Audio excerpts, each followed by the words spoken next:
Hello बच्चों, हम 9th class की एसएसटी की वर्कशीट नंबर 3 करेंगे। आज डेट है 13 अप्रैल 2021। तो यहाँ पर हम हिस्ट्री इतिहास की वर्कशीट करेंगे। तो यहाँ पर नेम लिखना है अपना और यहाँ पर अपने क्लास टीचर का नेम। तो हम चलिए आज की वर्कशीट शुरू करते हैं। फ्रांसीसी क्रांति। फ्रांसीसी क्रांति में पहले चैप्टर में हम पढ़ेंगे फ्रांस गणतंत्र कैसे बना। तो चलिए पढ़ते हैं। साम्राज्य में बढ़ते हुए विरोध के कारण लुई 16 ने नेशनल असेंबली को मान्यता दी और एक संविधान बनाने पर राजी हो गया। ठीक है। 4 अगस्त 1789 को एक आदेश के द्वारा सामंती व्यवस्था और धार्मिक करों का अंत कर दिया गया तथा चर्च की संपत्ति जब्त कर ली गई। 1791 में नेशनल असेंबली ने एक संविधान का प्रारूप किया जिसके द्वारा सम्राट की शक्तियों को 3 भागों में बांटा गया। कैसे भाग बांटा गया? विधायिका, कार्यपालिका और न्यायपालिका, इसमें विभाजित कर दिया गया। तो फिर इसके बाद हालांकि वोटिंग का अधिकार केवल वैसे पुरुष जिनकी उम्र 25 वर्ष से अधिक थी और जो कम से कम 3 दिन की मजदूरी के बराबर कर चुके थे को दी गई, जिन्हें सक्रिय नागरिक कहा जाता था। सरकार की नीतियों पर चर्चा करने में राजनीतिक क्लबों की भूमिका महत्वपूर्ण हो गई, जिसमें जैकोबिन क्लब सबसे खास था। जिसका नेता कौन था? जैकोबिन क्लब का नेता मैक्सिमिलियन रॉबेस्पियर था।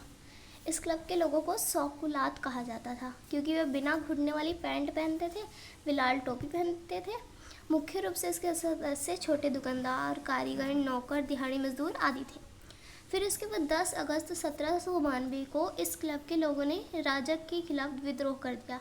महल पर कब्जा कर राजा को कैद कर लिया। नए चुनाव करवाए जिसमें सभी पुरुषों जिसकी उम्र 21 वर्ष से अधिक थी को मत देने का अधिकार मिला। इस नई असेंबली को कन्वेंशन नाम दिया गया।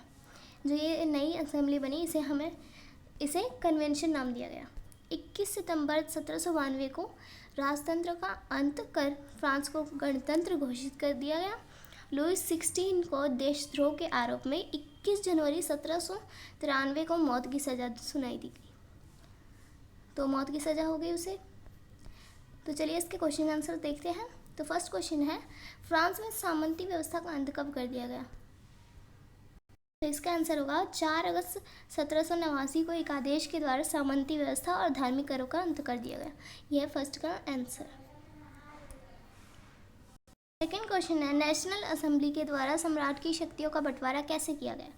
तो 1791 में नेशनल असेंबली ने एक संविधान का प्रारूप पूरा किया जिसके द्वारा सम्राट की शक्तियों को विधायिका, कार्यपालिका और न्यायपालिका में विभाजित कर दिया गया। ये है सेकेंड का आंसर। थर्ड है, नेशनल असेंबली के द्वारा कि जिन लोगों को वोटिंग के अधिकार मिला था वे आज सार्वभौमिक वयस्क मताधिकार से किस प्रकार अलग था? वोटिंग का अधिकार केवल वैसे पुरुष जिनकी उम्र 25 वर्ष से अधिक थी और जो कम से कम 3 दिन की मजदूरी के बराबर कर चुके थे को दी गई, जिन्हें सक्रिय नागरिक कहा जाता था। ये है थर्ड का आंसर। फोर्थ क्वेश्चन है, जैकोबिन क्लब का नेता कौन था और इस क्लब के सदस्य कौन कौन से लोग थे? तो जैकोबिन क्लब का नेता मैक्सिमिलियन रॉबेस्पियर था। इस क्लब के लोगों को सौकुलात कहा जाता था क्योंकि वो बिना घुटने वाली पैंट पहनते थे, वो लाल टोपी पहनते थे। मुख्य रूप से इसके सदस्य छोटे दुकानदार, कारीगर, नौकर, दिहाड़ी मजदूर आदि थे। ये है फोर्थ का आंसर। फिफ्थ क्वेश्चन है, फ्रांस गणतंत्र कब बना? तो इसका है 21 सितंबर 1792 में प्रथम फ्रेंच गणतंत्र उद्घोषित हुआ। 21 जनवरी 1793 को लुई 16 को फांसी दे दी गई। 21 सितंबर। तो आज की वर्कशीट हो गई हमारी कंप्लीट।